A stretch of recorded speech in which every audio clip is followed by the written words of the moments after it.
కలుషితం చేస్తున్నాయి. ఒకప్పుడు పవిత్రంగా ఉన్న నదులు ఇప్పుడు విషపూరితంగా మారుతున్నాయి. ఇది కేవలం పర్యావరణ సమస్య మాత్రమే కాదు, మన ఆరోగ్యానికి, ఆర్థిక వ్యవస్థకు, భవిష్యత్తు తరాలకు ముప్పు.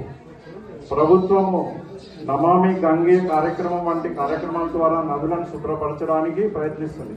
అనేక సంస్థలు మరియు సేవాభావంతో ఉన్న వ్యక్తులు కూడా కృషి చేస్తున్నారు. కానీ ప్రభుత్వ ప్రయత్నాలు మాత్రమే సరిపోవు.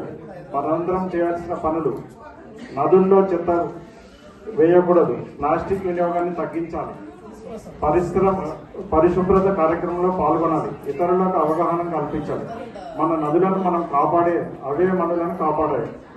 ప్రస్తుతం మనము జంట నగరాలు చూస్తే ఎన్జిఓస్ ఆల్మోస్ట్ ఒక లక్ష్మీదుర్గ గారు ఒక్కరే, దాదాపు నేను వాళ్ళతో మమేకమై నేను లయన్స్ క్లబ్ నుంచి స్వచ్ఛ భారత్, చెట్లు నాటడం, తర్వాత ప్లాస్టిక్ నివారణ గురించి ఎంత పూరన్నా ఇలాంటి ఎన్జిఓలు చాలా తక్కువ. ఆంధ్ర, తెలంగాణలో ఇప్పుడు మొదటి స్థానంలో జీవనది ఫౌండేషన్ పోరాడుతుంది.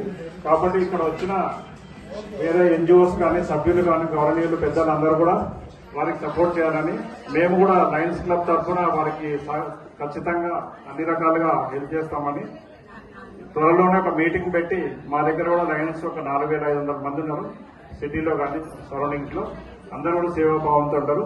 మాక్సిమం వీళ్ళ చేసే ప్రోగ్రామ్స్ మా తరఫున ఖచ్చితంగా సపోర్ట్ ఉంటుందని చిన్నగా లయన్ డాక్టర్